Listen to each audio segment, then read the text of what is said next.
하나님은 여러분에게 뭘 원하시냐 하면 But then what God wants from you, 하나님 여러분을 위해서 모든 것을 다 준비해 놓고 God prepared everything for you. 여러분의 구원, Your salvation, 여러분의 문제, your problems, 여러분의 슬픔, your 여러분의 sadness, 고통, your 이 suffering. 모든 걸 해결할 수 있는 모든 길을 만들어 놓으셨고 God prepared the whole path for to resolve all of those. 여러분 부족하지만 Even though you are lacking, 연약하지만 even though you are weak, 하나님의 은혜를 입기 위해서 그 앞에 담대히 나오기를 바라신다. but God wants us to come boldly before God to receive His mercy.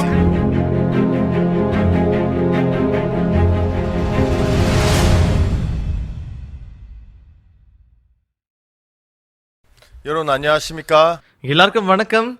예, 성막 강해를 맡은 굿뉴스 뉴욕교회 박영구 목사입니다. ஆசிரியப்பு கூடார செய்திகளுக்கு பொறுப்பாக இருக்கக்கூடிய நியூயார்க் சபையுடைய போதகர் பக்யங்கு. CLF에 이렇게 함께 해주셔서 대단히 감사하고요. இந்த CLF கலந்து கொண்டதற்காக மிக்க நன்றி. 성막은 출애굽기에 나오는 그 성전의 모형입니다. ஆசிரியப்பு கூடாரம் யாத்திராகமத்தில் வரக்கூடிய தேவனுடைய ஆலயத்தின் நிழலாய் இருக்கிறது. 광야에서 성막을 통해서 그 안에 하나님이 계시고 வனாந்தரத்தில் ஆசிரியப்பு கூடாரத்திற்குள்ளாக தேவன் இஸ்ரேல் ஜனங்களோடு சேர்ந்திருந்தார். 그리고 또 성막의 시향을 따라 죄를 씻고 하는 일들이 있었습니다. ஆசிரியப்பு கூடாரத்திற்குள்ளாகவே பாவத்தை கழுவக்கூடிய செயல்களும் நடைபெற்றது. 이 성막 전체는 바로 우리 주 예수 그리스도를 나타내는 모형입니다. ஆனாலும் ஆசிரியப்பு கூடாரம் முழுவதாக இயேசு கிறிஸ்துவை வெளிப்படுத்துகிறது. 안에 각각에 있는 그 어떤 그 기구들의 의미를 아는 것도 중요하지만 ஆசிரியப்பு கூடாரக்கூடிய அலங்கார பொருட்களுடைய அர்த்தத்தை தெரிந்து கொள்வதும் மிக முக்கியம்தான். 더욱 중요한 것은 그 안에 있는 예수님을 발견하는 것입니다. அதைவிட முக்கியமானது இதற்குள்ளாக இருக்கக்கூடிய இயேசுவை 제가 கண்டுபிடிப்பதே. 만약에 어떤 사람을 사랑한다고 한다면 ஒருவேளை நான் ஒருவரை நேசித்தால் 나는 그 사람이 어떤 마음을 가지고 있는지 그 마음을 알고 싶어 할 것입니다. அவர் எந்த விதமான இருதயத்தை வைத்திருக்கார் என்ப இருதயத்தை நான் தெரிந்து கொள்ள 마음이 விரும்புவேன். 있는지 அவர் என்னை நோக்கி எந்த இருதயத்தை வைத்திருக்கிறார், அவர் என்னை வெறுக்கிறாரா 아니면 나를 사랑하는지 இல்லை என்றால் என்னை நேசிக்கிறார் என்றும் 제일 궁금할 것입니다. அதை குறித்து நான் தெரிந்து கொள்ள விரும்புவேன். 그처럼 신앙은 அதே போல ஆவிக்குரிய வாழ்க்கையும் 예수님의 마음을 아는 것입니다. இயேசுடைய இருதயத்தை தெரிந்து கொள்வதை நீங்கள் சிறப்பாக செய்கிறதோ இல்லையோ, 못하고 சிறப்பாக செய்ய முடியலையோ, 훌륭하고 நீங்கள் பிரபலமானவர்களோ, 잘 섬기는 그걸 떠나서 நீங்கள் தேவருக்கு சேவை செய்கிறீர்களோ இல்லையோ, 하나님이 여러분을 사랑하시는지 கர்த்தர் உங்களை நேசிக்கிறாரா இல்லையா, 하나님이 여러분의 죄를 씻어 주셨는지 தேவனுடைய பாவத்தை கழுவினாரா இல்லையா, 하나님 여러분을 보고 의롭다고 하시는지 கர்த்தர் உங்களை பார்த்து நீதிமான் என்று சொல்லியிருக்காரா இல்லையா, 진짜 중요한 것은 하나님의 마음입니다. உண்மையாகவே முக்கியமானது தேவனுடைய 근데 இருதயம். 성막에는 참 많은 하나님의 마음이 담겨져 있습니다. ஆனால் ஆசிரியப்பு கூடாரத்திற்குள்ளாக அதிகமான தேவனுடைய இருதயம் மறைக்கப்பட்டிருக்கிறது. 이 3시간으로 다 표현할 수 없는데요. நமக்கு இருக்கக்கூடிய 3 மணி நேரத்தில் எல்லாவற்றையுமே நான் விளக்க 이번 முடியாது. CLF뿐만이 아니라 앞으로 가지는 여러분과 가까이 교제를 하면서 இந்த CLF மாத்திரம் இல்லை, வருகிற நாட்கள் நடக்கக்கூடிய இந்த கருத்தரங்க மூலமாக உங்களோட நெருக்கமாகவே 이 속에 있는 하나님의 마음을 더 깊게 이렇게 교제하면 좋겠다는 마음이 있습니다. நேரம் கிடைக்கும் பொழுதெல்லாம் கர்த்தருடைய இதயத்தை அதிகமாய் ஆழமாய் நான் பகிர்ந்து கொண்டு நெருக்கமா இருந்தால் நன்றாக இருக்கும் என்று நான் நினைக்கிறேன். 이스라엘 백성이 애굽에서 출애굽을 한 후에 இஸ்ரேல் ஜனங்கள் எகிப்தில் அவர்கள் யாத்திராகமத்திற்கு பிறகு 광야에 걸어갔었는데요. வனாந்தரத்திற்குள்ளாக அவர்கள் சென்றார்கள். 3,500년 지금으로부터 3,500년 전에 இப்பொழுது முதற்கொண்டு 3500 வருடங்களுக்கு முன்பாக 모세가 시내산에서 하나님으로부터 10계명 돌판 2개의 10계명을 받게 되었습니다. மோசே சீனாய் மலையில் 2 கல்வெட்டுகளில் நியாயப்பிரமாண கட்டளைகளை அவர் பெற்றுக்கொண்டார். 여러분 그 전까지 인간은 하나님으로부터 어떤 법도 받지 않았었고 அன்பார்களே, அதற்கு முன்பாக மனிதர்கள் எந்த விதமான பிரமாணத்தையும் கர்த்தரிடத்தில் பெற்றுக்கொள்ளவில்லை. 인간의 마음에 있는 양심을 따라 살았지 눈에 보이는 어떤 실질적인 법이 없었습니다. மனிதனுடைய இருதயத்தின் மூலமாக பார்க்கக்கூடிய மனசாட்சியின் மூலமாக அவருக்கு பார்த்தார்கள், பார்வைக்கு இருக்கக்கூடிய பிரமாணம் எதுவும் இல்லை. 제가 시내산에서 처음 율법을 받을 때 மோசே சீனாய் மலையில் முதலாக இந்த நியாயப்பிரமாணத்தை பெற்றுக்கொள்ளும் பொழுது 처음으로 하나님의 법이 내려져 왔는데요. மனிதர்களுக்காக முதலாக தேவனுடைய பிரமாணம் இறங்கி வந்தது. 법은 어떤 일을 하냐 하면 இந்த பிரமாணம் என்ன காரியத்தை செய்கிறது? 죄를 정하는 일을 하죠. பாவத்தை வெளிப்படுத்தக்கூடிய ஒரு வேலையை செய்கிறது. 예를 들어서 உதாரணத்திற்கு 저는 미국 뉴욕에 사는데 நான் அமெரிக்கா நியூயார்க்கில் வாழ்கிறேன். 여기에 살면 뉴욕 법은 운전하면서 핸드폰을 만질 수 없어요. நியூயார்க்கில் வாழும்போது நியூயார்க்குடைய சட்டத்தின்படியாக கார் ஓட்டும் பொழுது நீங்கள் செல்போனை பயன்படுத்தக்கூடாது. 예를 들어서 핸드폰을 차량에다 고정시켜 놓고 터치는 할 수 있겠지만 உதாரணத்துக்கு காரை ஒரு இடத்தில் பொருத்தி அதை நீங்கள் உபயோகப்படுத்தலாம். 손을 손에 들고 있거나 ஆனால் கையில் செல்போனை வைத்திருப்பதோ 메시지를 누르거나 இல்லை மெசேஜ் அனுப்புவதோ 전화를 받으면 இல்லை செல்போனில் காலை பெற்றுக்கொள்வதும் சட்டத்துக்கு விரோதமானது. 그래서 그 법이 있기 때문에 இந்த விதமான சட்டம் இருப்பதனால் 만약에 경찰이 여러분이 핸드폰 쓰는 걸 발견하면 ஒருவேளை நீங்கள் செல்போனை பயன்படுத்துவதை போலீசார் கண்டுபிடித்தால் 이제 차를 세워서 이제 티켓을 주지요. காரை நிறுத்தி உடனடியாக டிக்கெட்டை கொடுப்பார்கள். 왜 그것이 죄가 되냐 하면 법이 있기 때문입니다. ஏன் இது ஒரு குற்றமாகிறது என்றால் இவ்விதமான சட்டம் இருக்கிறது. 몇 해 전에 알래스카에 갔었는데요. சில நாட்களுக்கு முன்பாக நான் அலாஸ்காக்கு சென்றிருந்தேன். 알래스카 앵커리지는 뉴욕과 법이 달랐습니다. அலாஸ்கா ஆங்கரேஜில் நியூயார்க் சட்டத்தை காட்டிலும் வித்தியாசமானது. 이렇게 차를 타고 왔는데 사람들이 핸드폰을 굉장히 자유롭게 쓰는 걸 보았어요. ஜனங்கள் காரை ஓட்டும்போது விடுதலையாக செல்போனை பயன்படுத்துவதை நான் பார்த்தேன். 경찰이 지나도 아무 말도 안 하는 걸 봤어요. செல்போனை பயன்படுத்துவதை போலீசார் பார்த்தாலும் எதையுமே சொல்லவில்லை. 옆에 있는 목사님에게 물어봤어요. நான் எனக்கு அருகில் கூடிய போதகரை நான் கேட்டேன். 알래스카에서는 운전할 때 전화기 써도 됩니까? அலாஸ்காவில் கார் ஓட்டும்போது செல்போனை பயன்படுத்தாலும் பரவாயில்லையா? 문제 없다고. ஆம், பிரச்சனை இல்லை என்று சொன்னார். 근데 안 걸려요? போலீசார் பிடிக்க மாட்டார்களா? 안 걸린다고. இல்லை, பிடிக்க மாட்டார்கள். 알았는데 அதுக்கு பிறகு தெரிய வந்தது 뉴욕에는 그런 법이 얼마 전에 생겼었는데 நியூயார்க்கில் இவ்விதமான சட்டம் வந்தது. 알래스카는 핸드폰 때문에 있는 사고가 많이 없는지 그런 법이 없다고 합니다. ஆனால் அலாஸ்காவில் செல்போன் நிமித்தமாக விபத்துகள் அநேகமாக நடைபெறாதனால் ஒருவேளை அந்த சட்டம் இல்லை. 하지만 பயங்கரமானதாக இருந்தாலும் 알래스카에서는 운전 중에 핸드폰을 써도 죄가 아닙니다.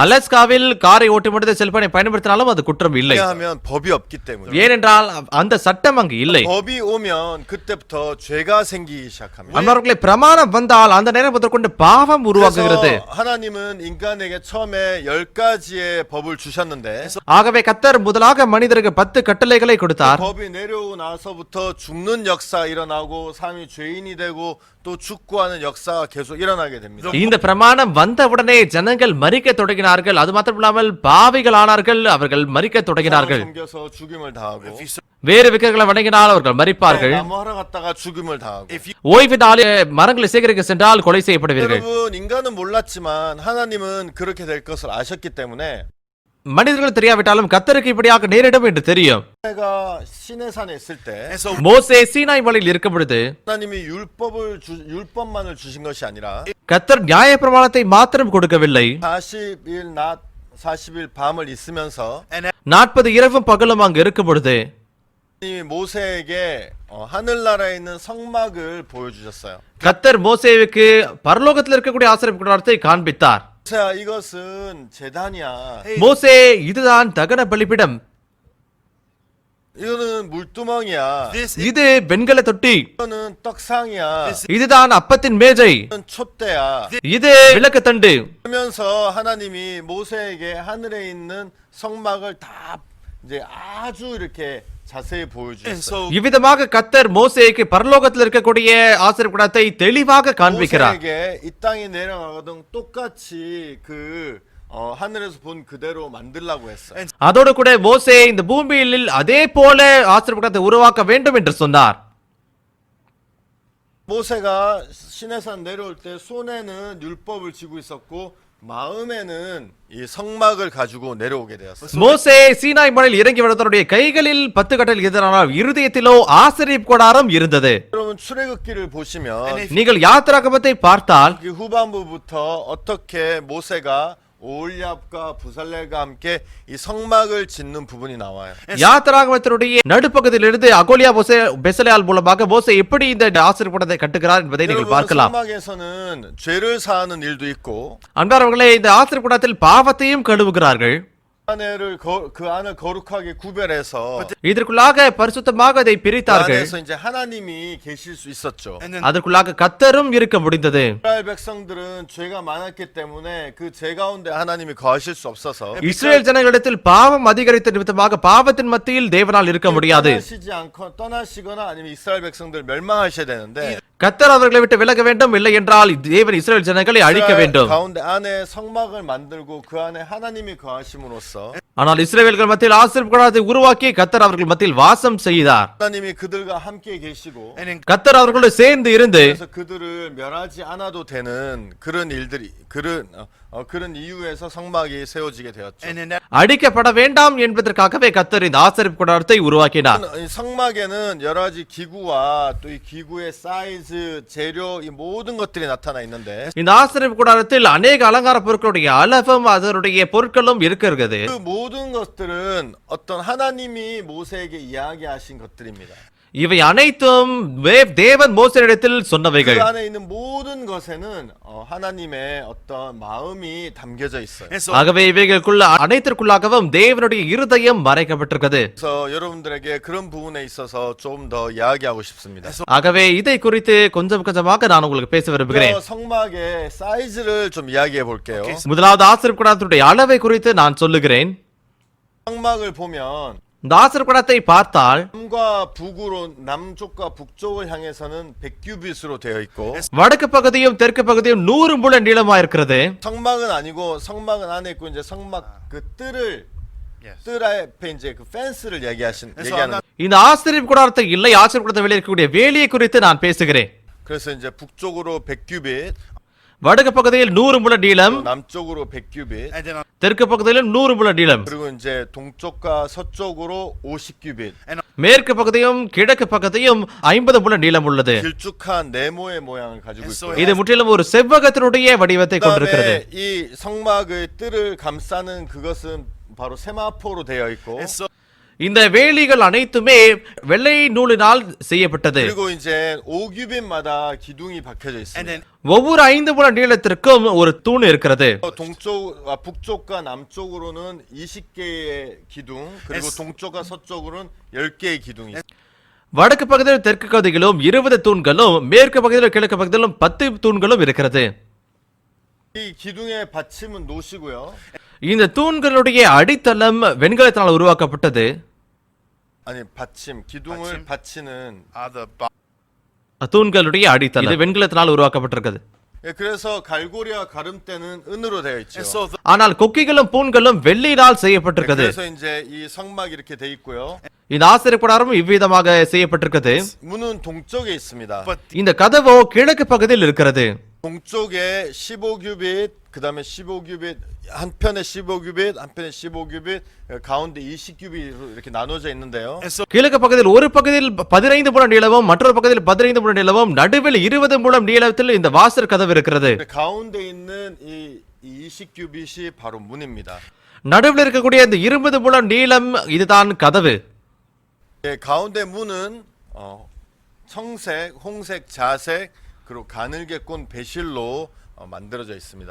நடுப்பகுதியில் இருக்கக்கூடிய இந்த வாசல் கதவு நீல நிறம், ஊதா நிறம், ரத்தாமர சிவப்பு, வெள்ளை நிற நூலினாலும் செய்யப்பட்டிருக்கிறது. 그래서 이제 그 문을 통해서 성막 안에 들어가는데요. இந்த வாசல் மூலமாக தான் அனைவரும் ஆசரிப்பு கூடாரத்திற்குள்ளாக செல்ல வேண்டும். 먼저 제단이 나오고요. உள்ளே சென்றால் முதலாவது தகன பலிபீடத்தை சந்திக்கிறார்கள். 제단을 지나면 물두멍이 나오고 தகன பலிபீடத்தை தாண்டி சென்றால் வெண்கல தொட்டி வரும். 물두멍을 지나면 거기 이제 성소가 나오게 되죠. வெண்கல தொட்டியை கடந்து சென்றால் பரிசுத்த ஸ்தலம் வருகிறது.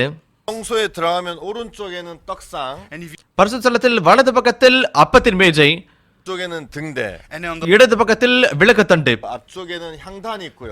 முற்பகுதியில் தூபவர்க்கத்தின் பெட்டி இருக்கிறது. 뒤에는 베일이 있는데 இந்த தூபவர்க்கத்தின் பெட்டிக்கு பின்பாக திரைசேலை இருக்கிறது. 베일을 젖히면 그 안에 법궤가 இந்த 있습니다. திரைசேலைக்கும் நாம் தாண்டி சென்றால் அங்குதான் உடன்படிக்கை பெட்டி இருக்கிறது. 성막 안에 있는 기구의 모두입니다. இவைதான் ஆசரிப்பு கூடாரத்திற்குரிய அனைத்து அலங்கார பொருட்கள். 저는 오늘 여러분에게 문에 대해서 좀 이야기하고 있습니다. அன்பார்வர்களே, இன்றைக்கு நான் இந்த வாசல் கதவை குறித்து பேச விரும்புகிறேன். 문은 바로 예수 그리스도를 나타냅니다. அன்பார்வர்களே, இந்த வாசல் கதவு இயேசுவை குறிக்கிறது. 여러분, 예수님은 그 성막의 뜰의 포장은 세마포 포장으로 하얀색이었는데요. இந்த ஆசரிப்பு கூடாரத்தினுடைய வேலிகள் அனைத்தும் வெள்ளை நிற நூலால் செய்யப்பட்டிருக்கிறது. 사람들이 그 성막의 포장을 쉽게 볼 수 있죠. மனிதர்கள் ஆசரிப்பு கூடாரத்தை சுலபமாக பார்க்க முடியும் இல்லையா? 근데 동쪽으로 가면 20규빗이나 되는 그 문은 바로 청색, 홍색, 자색, 가늘게 꼰 배실로 돼 있기 때문에 ஆனால் கிழக்கு பகுதியை நோக்கி அவர்கள் சென்றால் நேரடியாக இந்த வாசல் கதவு நீலம் ஊதா இரத்தமர சிவப்பு மற்றும் வெள்ளை நிற நூலால் 금방 செய்யப்பட்டிருக்கிறது. 이제 눈에 띄을 수밖에 없어요. நேரடியாக ஜனங்களுடைய கண்ணுகளை இது 그래서 கவர்கிறது. 이제 그 문으로 이제 성막에 들어가는데요. இந்த வாசல் கதவு மூலமாக ஆசரிப்பு கூடாரத்திற்குள் செல்கிறார்கள். 바로 문 대신 예수 그리스도를 나타내는 거죠. இந்த வாசல் கதவே கதவாக இருக்கக்கூடிய இயேசு கிறிஸ்துவை குறிக்கிறது. 여러분 여기 보면 청색, 홍색, 자색 그리고 가늘게 꼰 배실이 나오는데요. அன்பர்களே இங்கே நீலம் ஊதா இரத்தமர சிவப்பு மற்றும் வெள்ளை நிறம் 이 네 நூல் 가지 இருக்கிறது. 색깔은 다 예수님을 나타내고 இந்த 4 வண்ணங்களும் இயேசுவை குறிக்கிறது. 이 네 가지 색은 바로 예수님을 그린 사복음서를 나타내고 இந்த 4 நிறமும் இயேசுவை குறிக்கிற சுவிசேஷ புஸ்தகத்தை 4 சுவிசேஷ புஸ்தகத்தை குறிக்கிறது. 청색은 அன்பார்களே முதலாவது நாம் நீல நிறத்தை பார்க்கிறோம். ஆகாயம் நீல நிறத்தில் உள்ளது இல்லையா? 바로 하늘의 색입니다. இதுதான் வானத்தின் உலகத்தை குறிக்கிறது. இது ஆகாயத்தின் நிறத்தை குறிக்கிறது. 예수님을 바로 하나님으로 표현한 요한복음입니다. நீல நிறத்தை இயேசுவை குறிக்கக்கூடிய யோவான் எழுதின சுவிசேஷத்தை குறிக்கிறது. 요한복음은 இந்த யோவான் சுவிசேஷம் 족보가 없습니다. இவற்றில் சந்ததி வரலாறு கிடையாது. 왜냐하면 하나님은 족보가 없으시기 때문에. ஏனென்றால் கர்த்தருக்கு சந்ததியோ பரம்பரையோ கிடையாது. 그리고 홍색은 인간의 색인데요. இந்த இரத்தாம்பர சிவப்பு மனிதனுடைய உலகத்தை குறிக்கிறது. 누가복음을 가리키고 있습니다. லூக்கா எழுதின சுவிசேஷத்தை குறிக்கிறது. 이 누가복음은 예수님 인간으로 나타내셨고요. இந்த லூக்கா எழுதின சுவிசேஷம் இயேசுவை மனிதனாக வெளிப்படுத்துகிறது. 누가복음에는 예수님 스스로 인자, son of man이라고 많이 얘기하시죠. லூக்கா எழுதின சுவிசேஷத்தில் இயேசு கிறிஸ்துவை மனித குமாரன் என்று அதிகமாக சொல்லுகிறது. 누가복음에 있는 족보는 족보의 조상의 끝은 바로 아담이죠. லூக்கா எழுதின சுவிசேஷத்தினுடைய சந்ததிவருடைய தொடக்கம் நேரடியாக அது ஆதாம். 여러분 그리고 자색은 அன்பார்களே அதற்கு பிறகு இந்த ஊதா நிறம் 이 옛날에 왕이 입던 색이 자색 옷이었는데요. அநேக நாட்கள் முன்பாக ராஜாவுடைய வஸ்திர நிறம் ஊதா நிறம். 자색은 바로 예수님을 왕으로 나타낸 색깔. இந்த ஊதா நிறம் இயேசுவை ராஜாவாக வெளிப்படுத்துகிறது. 마태복음을 바로 이 예수님 왕으로 마태복음 예수님 왕으로 표현했는데요. மத்தேயு சுவிசேஷ புத்தகம் இயேசுவை ராஜாவாக வெளிப்படுத்துகிறது. 복음에 보면 예수님의 족보는 바로 왕들의 족보였고요. மத்தேயு சுவிசேஷருடைய சந்ததி வரலாறில் இயேசு ராஜாவுடைய வம்ச வரலாற்றில் வருகிறார். 그리고 이 동방 박사들도 계속 유대인으로 왕으로 나시니 어디 계시냐, 유대인으로 왕으로 나시니 어디 계시냐 하면서 예수님을 자꾸 왕으로 표현했어요. அது மட்டுமல்லாமல் ஞான சாஸ்திரிகளும் யூதாவுடைய ராஜா எங்கே என்று இயேசுவை தொடர்ந்து ராஜாவாக வெளிப்படுத்துகிறார்கள். 마태복음에서는 말씀을 많이 전하셨는데 அது மாத்திரமல்லாமல் மத்தேயு எழுதின சுவிசேஷத்தில் தான் இயேசு அதிகமாக பிரசங்கித்திருக்கிறார். 왕은 바로 말씀으로 이야기를 하죠. அன்பானவர்களே ராஜா தன்னுடைய வார்த்தையின் மூலமாகவே செயல்படுவார். 여러분 가늘게 꼰 배실은 அன்பானவர்களே இந்த ஊசியிலுக்கு இந்த வெள்ளை நிற நூல் 따라서 바늘이 가는 어디든지 따라가는 종의 모습을 나타냈어요. நூலானது ஊசியை பின்பற்றி செல்லக்கூடிய ஒரு வேலைக்காரருடைய வாழ்க்கையை இது குறிக்கிறது. 이것은 바로 마가복음이고요. இது நேரடியாக மார்க்கு சுவிசேஷத்தை குறிக்கிறது. 마가복음 역시 족보가 없지요. மார்க்கு சுவிசேஷத்திலும் சந்ததி வரலாறு கிடையாது. 종은 족보가 없고 ஏனென்றால் வேலைக்காரனுக்கு சந்ததி வரலாறு கிடையாது. 마가복음을 보면 예수님이 일하시는 부분이 굉장히 많아요. மார்க் எழுதின சுவிசேஷத்தில் இயேசு கிறிஸ்து அதிகமாக கிரியை செய்கிறதை நாம் பார்க்கிறோம். 그래서 이 네 가지 실은 바로 예수 그리스도의 다른 모습을 나타내고 있는데 இந்த 4 விதமான நிறங்கள் இயேசு கிறிஸ்துடைய 4 விதமான சாயல்களை குறிக்கிறது. 성막을 들어가는 그 문을 바로 예수 그리스도를 나타낸 거예요. ஆசரிப்பு கூடாரத்திற்குள் செல்லக்கூடிய வாசல் கதவு நேரடியாக இயேசு கிறிஸ்துவை குறிக்கிறது. 많은 사람들이 있지만 இந்த உலகத்தில் அநேக ஜனங்கள் இருந்தாலும் 예수 그리스도를 통해 그 안에 들어간 사람이 있고 예수 그리스도를 알고 보지만 இயேசு கிறிஸ்து மூலமாக செல்லக்கூடிய ஜனங்களும் இருக்கிறார்கள். இயேசு கிறிஸ்துவை பார்த்து தெரிந்தவர்கள் இருந்தாலும் 예수 그리스도를 알고 실제 예수 들어보고 실제 눈으로 보지만 இயேசு கிறிஸ்துவை குறித்து தெரிந்து அவருடைய கண்கள் மூலமாக பார்த்து அவர்களை கேள்விப்பட்டிருக்கிறார்கள். 예수 그리스도를 통해 그 안에 들어간 사람이 있고 그 안에 들어가지 못한 사람이 있습니다. ஆனால் இயேசு கிறிஸ்துக்குள்ளாக சென்றவர்கள் இருக்கிறார்கள். இயேசு கிறிஸ்துக்குள்ளாக செல்லாதவர்கள் இருக்கிறார்கள். 교회를 다니느냐 교회를 다니지 않느냐를 이야기하는 것이 아닙니다. சபைக்கு செல்லுகிறேனா செல்லவில்லையா இதை குறித்து இது சொல்லவில்லை. 예수 그리스도를 만나고 예수 그리스도를 통과한 사람과 இயேசு கிறிஸ்துவை சந்தித்து இயேசு கிறிஸ்து மூலமாக கடந்து சென்றவர்கள் 보고 알고 들었지만 통과하지 않는 사람은 다른 거예요. இயேசு கிறிஸ்துவை பார்த்து தெரிந்து கொண்டவர்களும் முற்றிலும் வித்தியாசமானவர்கள். 성막 안에 가면 굉장히 이렇게 찬란하게 되어 있습니다. அன்பார்களே, ஆசீர்வாத கூடாரத்திற்குள்ளாக நீங்கள் செல்லும் பொழுது உண்மையாகவே ஒழுங்கு செய்யப்பட்டிருக்கிறது. 등대도 금으로 되어 있고, ஏனென்றால் விளக்கு தண்டும் தங்கத்தினால் செய்யப்பட்டிருக்கிறது. 여러분 떡상도 금으로 되어 있고, அப்பத்தின் மேஜையும் தங்கத்தினால் செய்யப்பட்டிருக்கிறது. 굉장히 많은 금이 있어서 휘황찬란한데 இதற்குள்ளாக அநேக தங்கம் இருக்கிறதால் இது விலையேறப்பெற்ற பொருள் அனைத்தும் 밖에서는 문과 휘장 때문에 안을 들여다볼 수 없지요. வெளிப்புறமாக கூடிய வெள்ளை நிற தூண்கள் நிமித்தமாக நீங்கள் உள்ளிருப்பதை பார்க்க முடியாது. 밖에서는 그냥 기둥으로 박혀 있는 그 세마포 천으로 된 그런 것밖에 볼 수 없는데 வெளிப்புறமாக பார்க்கும்போது தூண்களால் மறைக்கப்பட்டிருக்க வெள்ளை நிற நூல்களை மாத்திரமே எனக்கு பார்க்க முடியும். 예수님도 실제로 예수님 안에 들어가서 그 안에 있는 예수님을 본 사람과 ஆனால் உண்மையாகவே இதற்குள்ளாக நுழைந்து இயேசுவை பார்த்த நபர்கள் 밖에서 그냥 아 예수님 이렇구나 이렇게 생각하는 사람은 다르다는 거죠. இயேசு கிறிஸ்துவை வெளியிருந்து பார்க்கிறவர்கள் இவர் எப்படி இருப்பார்கள் என்றவர்களும் முற்றிலும் 많은 வித்தியாசமானவர்கள். 사람들이 예수님을 알고 있고 교회를 다니지만 இனி நாட்களில் அநேக ஜனங்கள் இயேசுவை குறித்து தெரியும் அவர்கள் சபைக்கும் செல்லுகிறார்கள். 예수님 안에 들어간 사람과 예수님 밖에서 알고 있는 사람이 이렇게 나뉘어지고 있는 거죠. இயேசுக்குள்ளாக சென்று அவரை தெரிந்தவர்களும் இயேசு கிறிஸ்து வெளியாக இருந்து அவரை தெரிந்தவர்களுக்கும் முற்றிலும் வித்தியாசம் 예수님 இருக்கிறது. 안에 들어가 있는 사람은 어떠한 사람입니까? இயேசு கிறிஸ்துவுக்குள்ளாக நுழைந்த மனிதர்கள் எப்பேற்பட்ட மனிதர்கள்? 바로 예수님을 만난 사람입니다. இயேசுவை சந்தித்த மனிதர்கள் அவர்கள். 예수님을 만나면 그 삶이 변화될 수밖에 없게 되는 것이죠. இயேசுவை சந்தித்தால் அவருடைய வாழ்க்கை நிச்சயமாகவே மாறும். 내가 원래 죄가 있는데 அன்பார்களே, எனக்கு முன்பாக பாவம் இருந்தது. 마음에 가득 차 있는데 இந்த பாவனுடைய இருதயம் முழுக்க நிரம்பி இருந்தது. 예수님을 만나고 예수님을 통과했다고 생각해요. ஆனால் இயேசுவை சந்தித்து இயேசுக்குள்ளாக சென்றேன் என்று நினைத்து 내가 பாருங்கள். 만약에 죄가 있다면 ஒருவேளை இன்னும் எனக்கு பாவம் இருந்தால்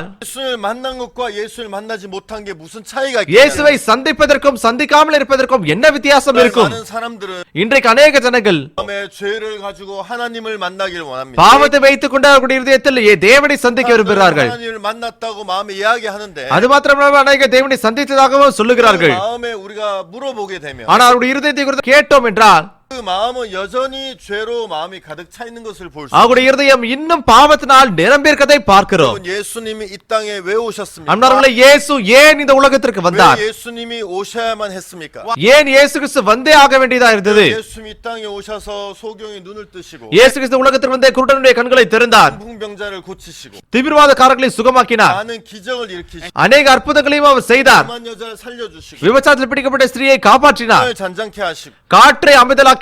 귀신을 쫓아내시고 பிசாசுகளை துரத்தினார். 많은 일들을 하셨습니다. அநேக வேலைகளை அவர் செய்தார். 예수님이 이 일을 하시기 위해서 이 땅에 오신 것은 아닙니다. ஆனால் இயேசு கிறிஸ்து இந்த காரியங்களை செய்வதற்காக உலகத்திற்கு வரவில்லை. 일을 하기 위해서라면 இந்த செயலை செய்ய வந்திருந்தால் 예수님이 오시지 않아도 இயேசு கிறிஸ்து வரவில்லை என்றாலும் 예수님의 제자들이나 선지자에게 능력을 주어서 இயேசுடைய சீஷர்களுக்கோ தீர்க்கதரிசிகளோ வல்லமையை கொடுத்து 그 선지자들이 얼마든지 이런 일들을 할 수 있었을 இந்த 거예요. தீர்க்கதரிசிகள் போதுமான அளவுக்கு இந்த காரியங்களை செய்திருப்பார்கள்.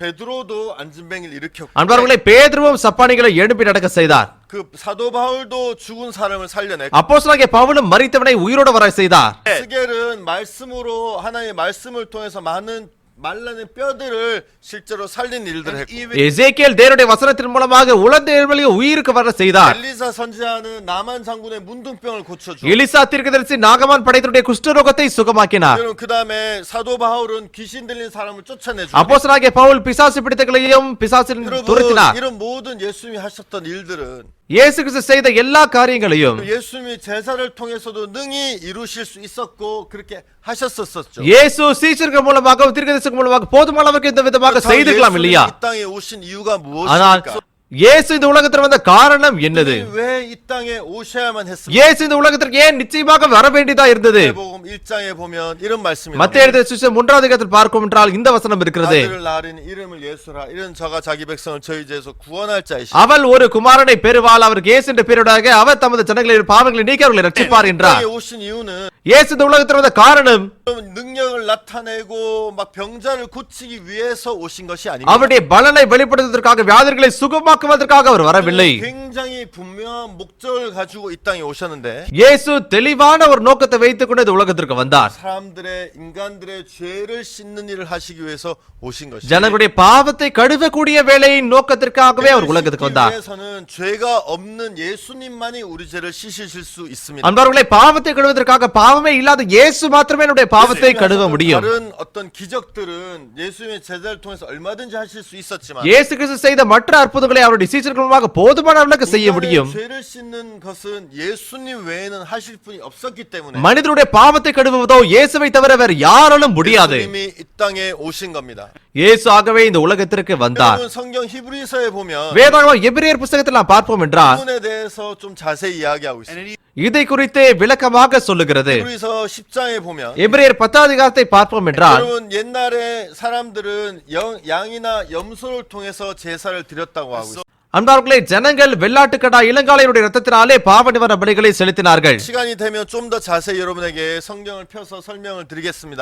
நேரம் கிடைத்தால் இன்னும் அதிகமாய் விளக்கமாய் நாம் வேதாகமத்தை திறந்து வாசிப்போம். 10장에서는 양이나 염소를 통해서 제사를 드렸습니다. ஆனால் எபிரேயர் 10வது அதிகாரத்திலோ வெள்ளாட்டுக்கடா இளங்காளையுடைய ரத்தத்தினாலே பாவ நிவாரண பலிகளை செலுத்தினார்கள். 양이나 염소를 통해 드리는 제사에 문제점이 있습니다. ஆனால் ஆடு மாடுகளுடைய பலிகளில் ஒரு பிரச்சனை இருந்தது. 왜냐하면 인간은 끊임없이 죄를 짓는데 ஏனென்றால் மனிதன் முடிவே இல்லாமல் பாவத்தை செய்து 양이나 வருகிறான். 염소는 그때 한때 죄, 한 번의 죄밖에 씻을 수 없기 때문에 ஆடுவோ கடா அவருடைய கடந்த கால பாவத்தை ஒரே முறை கழுவும். 항상 인간을 깨끗하게 하지 못하고 ஆனால் ஒரே பலியின் மூலமாக என்றென்றைக்கும் மனிதனை பரிபூர்ணமாக்க முடியாது. 하나님은 양이나 염소가 아닌 다른 제물을 원하셨는데 ஆடுவோ வெள்ளாட்டுக்கடா இந்த பலிகளை கத்தர் விரும்பவில்லை, வேறொரு பலியை விரும்பினார். 예수 그리스도. அது நேரடியாக இயேசு கிறிஸ்துவை குறிக்கிறது.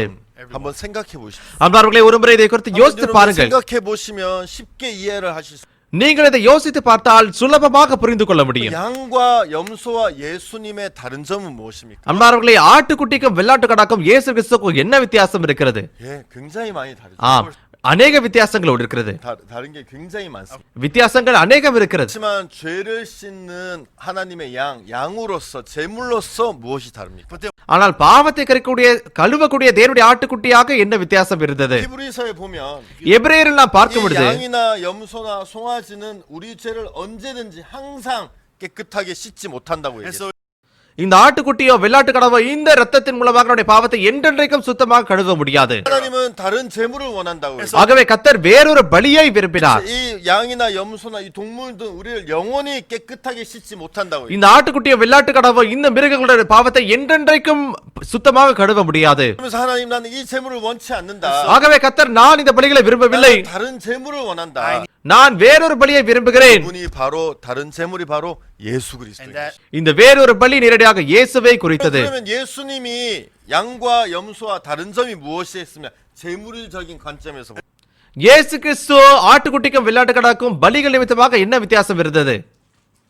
다른 점은 இந்த வித்தியாசம் என்னவென்றால் 양과 염소와 송아지는 한 번의 죄밖에 못 씻지만 இந்த ஆட்டுக்குட்டி வெள்ளாட்டுக்கடா ஒரு முறை மாத்திரமே அவருடைய பாவத்தை கழுவும். 예수님은 우리의 죄를 영원히 씻을 수 있는 분이시라는 겁니다. ஆனால் இயேசுனுடைய பாவத்தை என்றென்றைக்கும் நித்தியமாக கழுவ முடிந்தவர். 그래서 예수님은 우리를 영원히 깨끗하고 영원히 온전케 하신 것입니다. ஆகவே இயேசு நம்மை என்றென்றைக்கும் நித்தியமாய் சுத்தமாகவும் பரிபூர்ணமாக்குகிறார். 예수님이 이 땅에 오셨고 ஆகவேதான் இயேசு இந்த உலகத்திற்கு வந்தார். 십자가의 많은 사역을 통해서 그리고 마지막에 십자가에 못 박혀 달려 돌아가시게 돼요. இயேசு கிறிஸ்துவுடைய ஊழியமாக இந்த உலகத்தில் கடைசியாக எல்லாவற்றையும் செய்து சிலுவையில் மரித்தார். 죄의 삭은 사망이란 말입니다. வேதாகமத்தில் பாவத்தின் சம்பளம் மரணம் என்று சொல்லப்பட்டிருக்கிறது. 죄를 씻기 위해서는 사망이란 값을 치러야 됩니다. பாவத்தை கழுவுவதற்காக மரணம் என்ற சம்பளத்தை நிச்சயமாகவே நாம் கொடுக்க வேண்டும். 치르기 위해서 예수님께서 십자가에 못 박혀 돌아가시게 돼요. இந்த சம்பளத்தை கொடுப்பதற்காகவே தான் இயேசு சிலுவையில் மரிக்க வேண்டிய அவசியமாக இருந்தது. 예수님은 십자가에서 마지막으로 다 이루었다는 말씀을 하시고 돌아가시게 되었습니다. இயேசு சிலுவையில் கடைசியாக எல்லாம் முடிந்தது என்று சொல்லி அவருடைய ஆவியை ஒப்புக் கொடுத்தார். 십자가에 못 박혀서 우리의 모든 죄를 씻으셨습니다. இயேசு சிலுவையில் அறையப்பட பொழுது நம்முடைய அனைத்து பாவங்களையும் கழுவினார். 한번 깊게 생각해 보시기 바랍니다. ஒருவரை இதை ஆழமாக யோசித்து பாருங்கள். 많은 사람들은 예수님이 우리 죄를 씻었지만 அன்பார்களே, அநேக ஜனங்கள் இயேசு நம்முடைய பாவத்தை கழுவியிருந்தாலும் 우리가 죄를 지었을 때 죄를 하나님 앞에 용서해 달라고 빌어야 된다고 얘기해요. நாம் மீண்டும் பாவத்தை செய்யும் பொழுது ஆண்டவரிடத்தில் ஆண்டவரே என்னுடைய பாவத்தை மன்னியுங்கள் என்று கெஞ்ச வேண்டும் என்று நினைக்கிறார்கள். 이런 마음에서 깊이 생각해 보세요. ஆனால் இதை குறித்து உங்களுடைய இருதயத்தில் ஆழமாக யோசித்து பாருங்கள். 하나님은 영원하신 분이십니다. கர்த்தர் நித்தியமானவர். 우리는 이 땅의 세계는 시간의 세계이기 때문에 இந்த உலகமோ காலத்தின் அடிப்படைக்குள்ளாக இருக்கிறது. 과거가 있고 현재가 있고 미래가 있는 것이죠. கடந்த காலம் இருக்கிறது, நிகழ்காலம் இருக்கிறது, எதிர்காலமும் இருக்கிறது. 사람들은 난 앞으로 미래 죄를 짓지 않았기 때문에 ஆகவே அநேக ஜனங்கள் நான் எதிர்காலத்தில் அநேக பாவங்களை நான் செய்ய விரும்பவில்லை. 내 죄를 씻어 주셨고 இயேசுனுடைய பாவத்தை ஆம் கழுவினார். 짓는 죄는 용서해 달라고 예수님 앞에 구해야 된다고 얘기합니다. ஆனால் செய்யும் பாவத்தை நான் கழுவ வேண்டும் என்று தேவனிடத்தில் அறிக்கை செய்ய வேண்டும் என்று சொல்லுகிறார்கள். 예수님은 이 땅의 세계에 사시는 분이 아니십니다. இயேசு கிறிஸ்து இந்த உலகத்தின் காலத்தின் அடிப்படைக்குள்ளாக வாழ்ந்தவர் இல்லை. 성경은 예수님께서 난 알파와 오메가라고 얘기하시죠. வேதாகமத்தில் இயேசு அல்பா ஒமேகா என்று சொல்லப்படுகிறது. 처음이요 나중이라고 얘기하시죠. அவர்தான் ஆதியும் முடிவுமாக இருக்கிறார். 영혼의 세계에서 하나님은 이 세상의 시작과 끝을 한눈으로 보고 계십니다. நித்தியமான உலகத்திலிருந்து இந்த உலகத்தினுடைய ஆரம்பத்தையும் முடிவையும் தேவன் ஒரே பார்வையில் பார்க்கிறார். 예수님의 등에 우리의 죄를 넘길 때 கர்த்தர் இயேசு கிறிஸ்துவின் முதுகுக்கு பின்பாக அவருடைய பாவத்தை சுமக்கும் பொழுது 거기에서 사람들을 나누어서 죄를 나누신 것이 아니라 그 모든 죄를 예수님에게 넘기셨고 அந்த இடத்தில் மனிதர்களின் பாவத்தையும் தேவன் பிரிக்கிறார். அனைத்து பாவங்களையும் இயேசுவுக்கு முன்பாக அவர் செலுத்துகிறார். 모든 죄를 씻었다는 것이죠. இயேசு கிறிஸ்து தன்னுடைய அனைத்து பாவங்களையும் கழுவியது. 그럼 예수님 안에 들어갔다는 것은 무엇입니까? அந்தவர்களை இயேசு கிறிஸ்துக்குள்ளாக நுழைந்தேன் என்றால் என்ன அர்த்தம்? 예수님 안에 들어가서 성막 안에 들어간 것과 성막 밖에 있는 것은 다를 것입니다. இயேசு கிறிஸ்துவாக நுழைவதற்கும் இயேசு கிறிஸ்துக்கு வெளியாக ஆசீர்வதிப்பதற்கு வெளியே நிற்பதற்கும் அநேக வித்தியாசம் இருக்கிறது. 보이고 물두멍이 보이고 성소가 보이고 다른 것이 보이기 시작할. உள்ளே நுழைந்தால் தகன பலிபீடம், வெண்கல தொட்டி, மற்ற எல்லாமே நீங்கள் பார்க்க முடியும். 성소 밖에서는 그냥 문만 보이고 휘장만 보이지 그 외 아무것도 보이지 않는 것처럼. ஆனால் ஆசீர்வாத கூடாரத்திற்கு வெளியே இருந்து வெறும் வெள்ளை நிற நூலும் தூண்கள் மாத்திரமே தெரியும். 문 안에 들어간 사람과 문 밖에 있는 사람은 차이가 있는 것처럼. ஆகவே கர்த்தருக்குள்ள இருக்கிறவர்களுக்கும் கர்த்தருக்கு வெளியே இருக்கிறவர்களுக்கும் முற்றிலும் வித்தியாசம் இருக்கிறது. 다녔다고 해서 다 문 안으로 들어가는 것이 சபைக்கு செல்வதனால் அனைவரும் ஆசீர்வாத கூடாரத்துக்குள்ளாக வந்து விட்டார்கள் என்ற அர்த்தம் இல்லை. 예수님을 만나서 예수님 안으로 들어간 것을 이야기합니다. அவருடைய இருதயத்தில் இயேசுவை சந்தித்து இயேசுக்குள்ளாக நுழைய வேண்டும் என்பதை நான் சொல்லுகிறேன். 들어간 것은 무엇입니까? இயேசு கிறிஸ்துக்குள்ளாக நுழைவது என்றால் என்ன? 예수님이 우리를 위해서 흘리신 죄 사함의 보혈을 마음에 받아들여. இயேசு நமக்காக சிந்திய பாவம் இரத்தத்தை நம்முடைய ஏற்றுக்கொள்வது என்ற அர்த்தம். 문 밖에 있는 것과 문 안에 들어 있을 때는 문 밖에 있는 것과 문 안에 있는 것은 보는 것이 다른 거죠. இந்த ஆசீர்வாத கூடாரத்திற்கு உள்ளாக இருந்து வெளியாக இருந்து பார்ப்பதற்கு முற்றிலும் வித்தியாசமாக இருப்பதை போலவே 밖에 있는 것과 예수 안에 있는 것은 차이가 있는 것이죠. இயேசுவுக்கு உள்ளாகவும் வெளியாக இருப்பதற்கும் முற்றிலும் வித்தியாசம் இருக்கிறது. 예수님 밖에 있는 사람들은 여전히 죄의 마음이 매여 있습니다. இயேசுக்கு வெளியாக இருப்பவர்கள் இன்னும் தன்னுடைய இதயத்தில் பாவத்தின் நிமித்தமாக கஷ்டப்படுகிறார்கள். இயேசு நம்முடைய பாவத்தை கழுவினார். 모든 죄를 위해서 십자가에 못 박혀 돌아가셨다. இயேசு மனிதனுடைய எல்லா பாவத்திற்கும் சிலுவையில் மரித்து இறந்தார். 여전히 마음의 죄로 인해 마음의 가책을 받고 있고 இன்னும் பாவத்தின் நிமித்தமாக தன்னுடைய இதயத்தில் குற்ற உணர்ச்சி நிமித்தமாக ஜனங்கள் அவஸ்தைப்படுகிறார்கள். 여전히 내가 고통하고 있다면 இன்னும் பாவத்தின் நிமித்தமாக இதயத்தில் நான் வேதனை அடைந்தால் 그것은 예수님 안에 있는 것이 아닙니다. அது இயேசுக்குள்ளாக இருப்பது இல்லை. 예수님 안에 있는 사람은 어떤 사람입니까? இயேசுக்குள்ளாக இருப்பவர்கள் எப்பேற்பட்ட மனிதர்கள்? 죄의 마음이 죄에서 해방을 받은 사람입니다. இருதயத்தில் பாவத்தின் நிமித்தமாக விடுதலை 더 அடைந்தவர்கள், 이상 마음이 죄에 매이지 않는 사람이야. இருதயத்தில் பாவத்திற்குள்ளாக இல்லாதவர்கள்.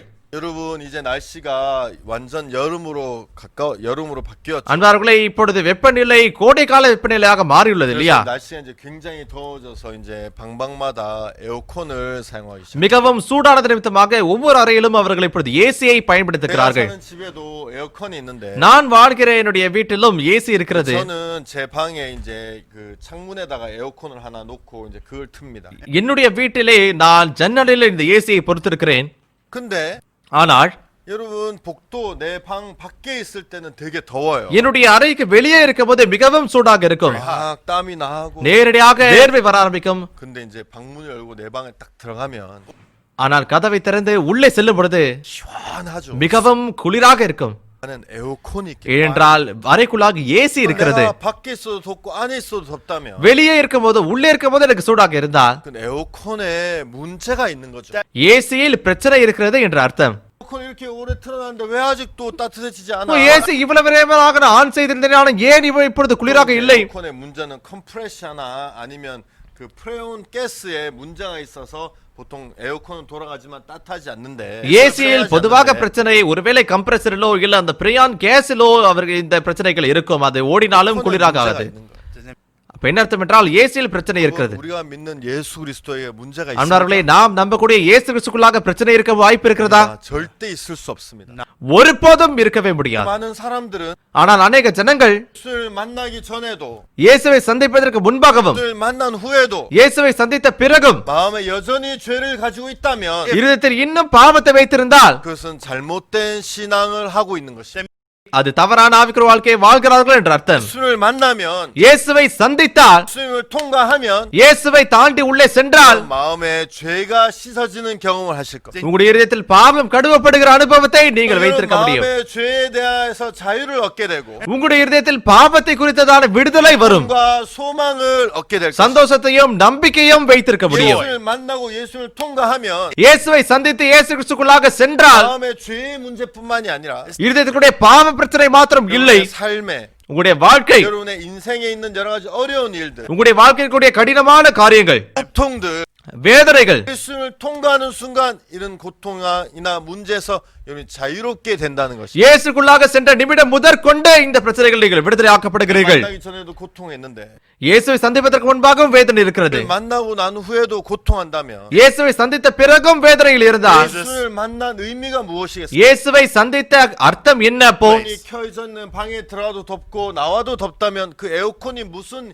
일을 하는 것이겠습니까? ஏசியை ஆன் செய்தும் வெளியே இருக்குவதும் உள்ளே இருக்கும்போது சூடாக்குறதால் அது ஏசியில் பிரச்சனை இருக்கிறது என்ற அர்த்தம். 몸이 아파서 약을 먹었는데 எனக்கு வியாதி இருக்கிறதால் மருந்து சாப்பிடுகிறேன். 약을 먹기 전에 아팠고 약을 먹어도 아프다면 약을 먹는 의미가 없는 것처럼 மருந்தை சாப்பிடுவதற்கு முன்பாகவும் வியாதியில் இருக்கிறேன், மருந்தை சாப்பிட்ட பிறகு வியாதி இருந்தால் இந்த மருந்து சாப்பிடுவதில் என்ன அர்த்தம்? 사람들은 교회를 다니고 열심히 하나님을 믿는다고 하지만 அநேக ஜனங்கள் சபைக்கு செல்கிறார்கள், தீவிரமாக தேவனை நம்புகிறார்கள், 눈으로 보고 알지만 கர்த்தரை பார்த்து அவர் கர்த்தரை குறித்து தெரிந்து கொள்கிறார்கள். 막상 그 문을 통과하지 못한 사람들, ஆனால் இந்த கதவை தாண்டி உள்ளே செல்லாத மனிதர்கள், 전에 있던 마음의 문제, இயேசுவை சந்திப்பதற்கு முன்பாக இருதயத்தில் இருந்த 예수를 பிரச்சனைகள், 만나기 전에 있던 마음의 고통, இயேசுவை சந்திப்பதற்கு முன்பாக இருந்த மனவேதனைகள், 만나기 전에 있던 죄의 짐을 그대로 지고 있다는 것이죠. இயேசுவை சந்திப்பதற்கு முன்பாக வைத்திருந்த பாவத்தின் சுமை இன்னும் வைத்திருக்கிறார்கள் 저는 என்ற 목회를 அர்த்தம். 하면서 நான் ஒரு 내 போதகராக இருக்கும் பொழுது 자신도 물론이고 நானும் கண்டிப்பாக இது 많은 விதமாக தான் 사람들을 예수님으로 인도했었습니다. அநேக ஜனங்களை இயேசுவினுக்குள்ளாக நான் வழிநடத்தினேன். 많은 사람들의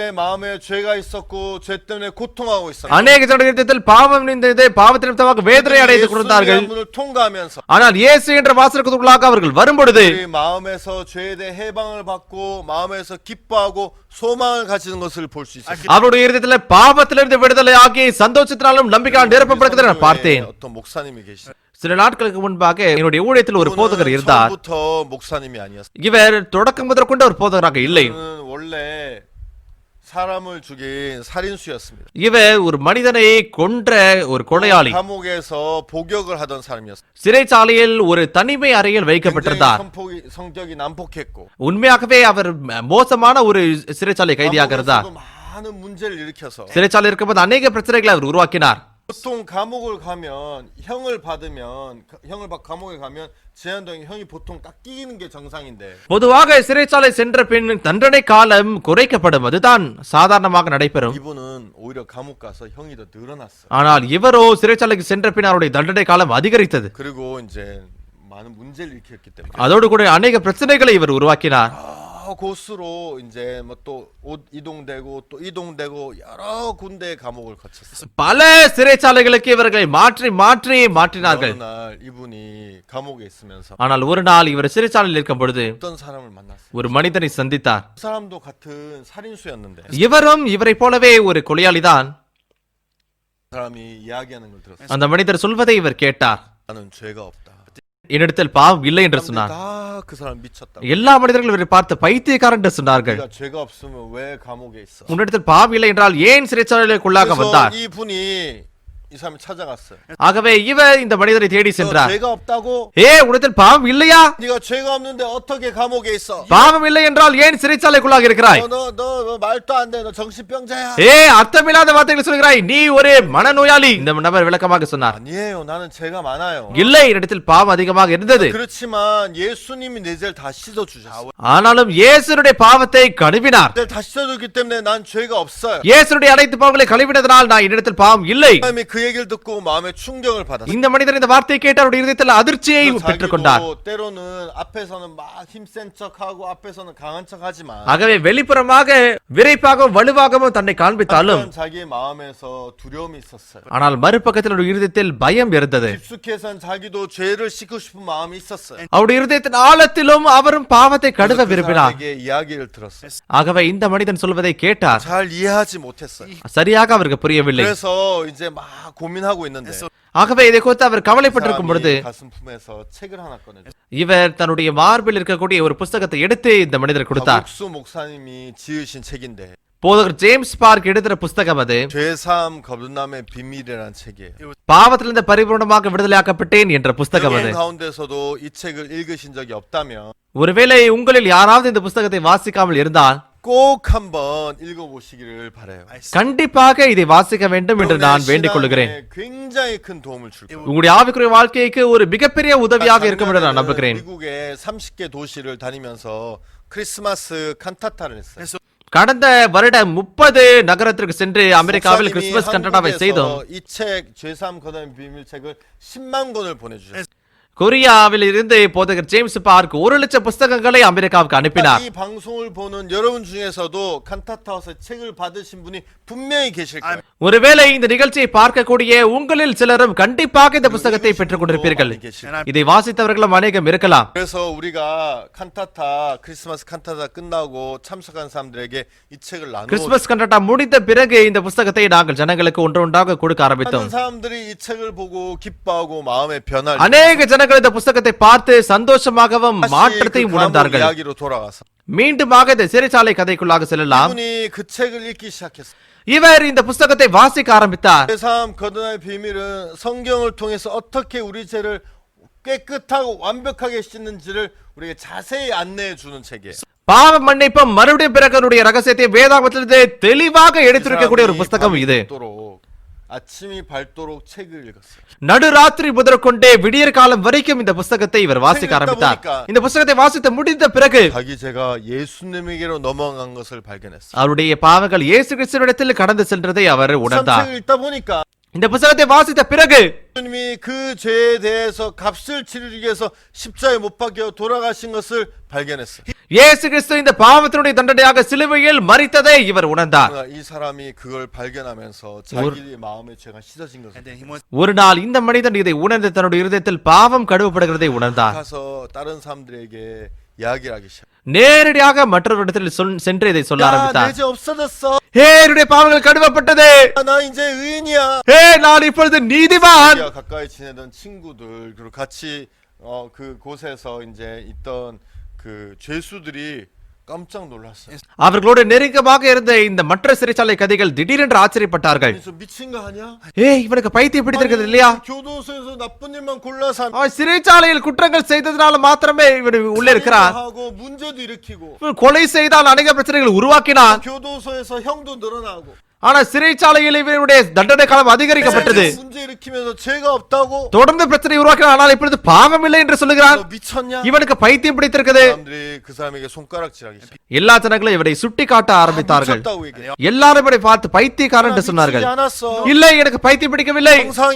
நான் சாதாரணமானவன். 죄가 많았는데 எனக்கு பாவம் அதிகமாக இருந்தது. 다 씻었어. ஆனால் பாவங்கள் கழுவப்பட்டிருக்கிறது. 끝에 நான் சுத்தமானவன். 죄가 없어. இடத்தில் பாவம் இல்லை. 너 살인수야. நீ கொலையாளி. 너희 여기서 얼마나 아픈지 많이 했어.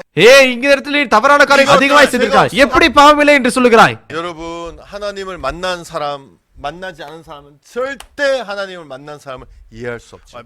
கர்த்தரை சந்தித்தவர்களை கர்த்தரை சந்திக்காதவர்கள் ஒருபோது புரிந்து கொள்ள முடியாது. 그때부터 많은 사람들이 핍박을 했어. ஆகவே அநேக ஜனங்கள் இவரை துன்புறுத்த ஆரம்பித்தார்கள். 친한 친구였는데 பாவத்தை செய்த அவருடைய நெருங்கிய நண்பர் ஒருவர் இருந்தார். 복음을 전해가 그때부터 핍박을 하기 시작. ஆனால் மற்றவர்கள் எல்லாரும் இவரை துன்புறுத்த ஆரம்பித்தார்கள். 친구들이 다 등을 돌리기 시작. நெருங்கிய நண்பர்கள் எல்லாரும் இவரை நோக்கி தன்னுடைய புறம்பை காண்பிக்க ஆரம்பித்தார்கள். 이분은 예수를 만났는데 இவர் இயேசுவை 제가 சந்தித்திருந்தார். 씻어진 것을 깨달았기 때문에 அவருடைய பாவங்கள் கழுவப்பட்டதை உணர்ந்தது நிமித்தமாக 죄로 고통하는 동료들에게 이야기하고 싶어요. பாவத்து நிமித்தமாக வேதனைக்கூடிய மற்ற கதைகளுக்கு இதை சொல்ல விரும்பினார். 누가 그 마음에 복음을 전할 수 있는 마음을 주었습니다. யார் என்னுடைய இருதயத்தில் சுவிசேஷத்தை அறிவிக்கக்கூடிய இருதயத்தை கொடுத்தது? 그것은 자기의 결심이나 노력으로 된 것이 아니에요. அதனுடைய முடிவோ கடின உழைப்பின் மூலமாக நடைபெறுவது இல்லை. 하나님이 그 마음을 바꿔 주신 거예요. கர்த்தர் அவருடைய இருதயத்தை மாற்றினார். 예수님 안에 들어오면서 இயேசுக்குள்ளாக அவர் வந்து 예수님이 그의 삶의 주인이 되면서 இயேசு அவருடைய வாழ்க்கையின் எஜமானாகி 그를 이끌어 주었어요. அவரை வழிநடத்த ஆரம்பித்தார். 많은 사람이 이 사람을 핍박했어요. தொடக்கத்தில் அநேக ஜனங்கள் இவரை உபத்திரவப்படுத்தினார்கள். 부착했어요. அவரை நோக்கி எச்சில் துப்பினார்கள். 그렇지만 ஆனாலும் 시간이 지나면서 நேரம் கடந்து செல்ல செல்ல 한 명, 두 명 이분이 전하는 복음에 귀를 기울이기 시작. ஒருவர் இருவர் என்று இவர் அறிவிக்கக்கூடிய சுவிசேஷத்தை கேட்டு ரட்சிப்பை பெற்றுக் கொண்டார்கள். 사람들이 일어나기 시작. ரட்சிப்பை பெற்றுக் கொண்ட மனிதர்கள் எழும்ப ஆரம்பித்தார்கள். 이분이 교도소에서 기도를 했어요. இவர் சிறைச்சாலை இருக்கும்போது ஜெபித்தார். 주님께서 저에게 이 귀한 복음을 주셨는데 பரலோக பிதாவே, நீர் எனக்கு இந்த விலையேற பெற்ற சுவிசேஷத்தை கொடுத்திருக்கிறீர். 제가 이 복음을 교도소에 다 전하고 싶습니다. நான் இந்த சுவிசேஷத்தை சிறைச்சாலை எல்லாவற்றுக்கும் அறிவிக்க விரும்புகிறேன். 얼마 있지 않으면 제 형이 끝나서 제가 나가게 되는데 சில நாட்களுக்கு பிறகு என்னுடைய தண்டனை காலம் முடியும். நான் இதை விட்டு வெளியே செல்ல 제가 போகிறேன். 교도소에서 내가 주님 앞에 구하고 싶은 ஆண்டவரே, இந்த சிறைச்சாலை இருக்கும் பொழுது நான் உங்களிடம் கேட்க விரும்புகிறது ஒன்றுதான். 나가기 전에 நான் சிறைச்சாலை விட்டு வெளியே செல்வதற்கு முன்பாக 교도소의 모든 그 방방마다 சிறைச்சாலையுடைய ஒவ்வொரு அறையிலும் 구원받은 그리스도인이 한 명씩은 있도록 일해 주십시오. ரட்சிப்பை பெற்றுக்கொண்ட கிறிஸ்தவர் ஒருவராக இருக்கும்படியாக ஆண்டவரே கிரியை செய்யும். 교도소에 나가도 நான் சிறைச்சாலை வெளியே சென்றாலும் 는 한 명이 다시 불씨가 되어서 복음이 번져질 수 있도록 அறையில் இருக்கக்கூடிய ஒவ்வொரு மனிதனும் ஒரு தீப்பிரியை போல இந்த சுவிசேஷத்தை பரப்ப நீர் உதவி செய்ய ஆண்டவரே. 지만 이분이 기도했어요. உண்மையாகவே கடினங்கள் அநேகம் இருந்தாலும் இவர் 어떤 ஜெபித்தார். 일이 일어난 줄 아십니까?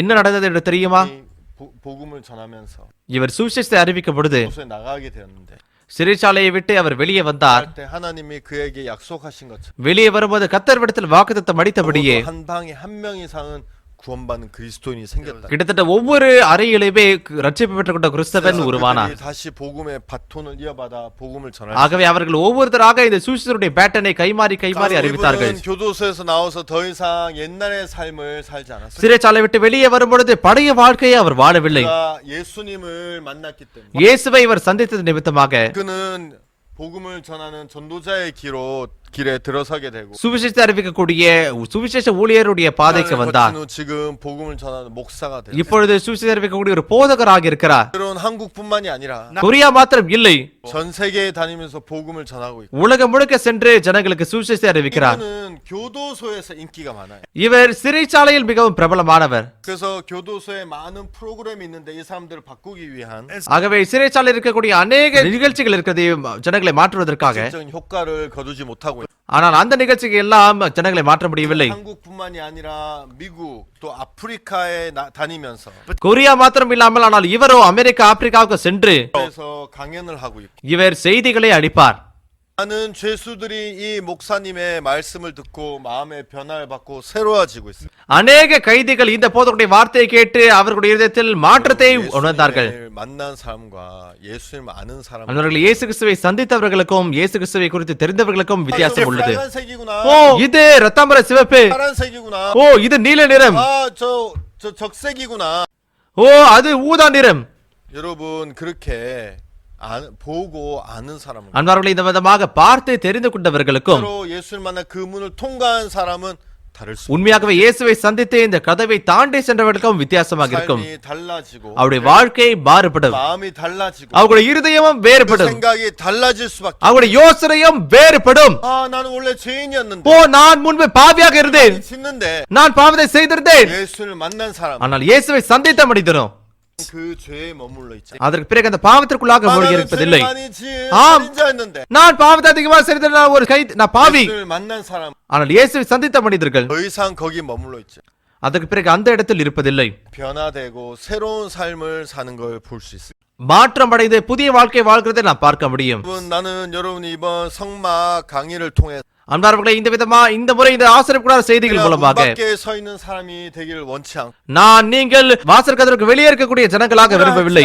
யாராக இருந்தாலும் 이 예수님이란 문을 통과해서 இயேசு என்ற கதவை தாண்டி உள்ளே வந்து 안에 영화스럽고 영광스러운 것을 발견하고 복되어 귀한 삶을 살게 되기를 바라는 마음. அதற்குள்ளாக மகிமையான இந்த ஒரு ஆசீர்வாதமான ஒரு வாழ்க்கை வாழ முடியும் என்று நீங்கள் விரும்புகிறேன். 여러분 많은 사람들은 예수님을 믿는다고 하지만 அன்பானவர்களே, அநேக ஜனங்கள் இயேசுவை நம்புகிறேன் என்று சொன்னாலும், 예수님을 안다고 하지만 இயேசுவை தெரியும் என்று சொன்னாலும், 막상 문제가 닥치면 ஆனால் ஒரு பிரச்சனையை சந்திக்கப்பட்டது 고통하고 வேதனை அடைகிறார்கள், 괴로워하고 கவலைப்படுகிறார்கள். 그리고 막 인간적으로 세상적인 방법을 찾아서 문제를 해결할.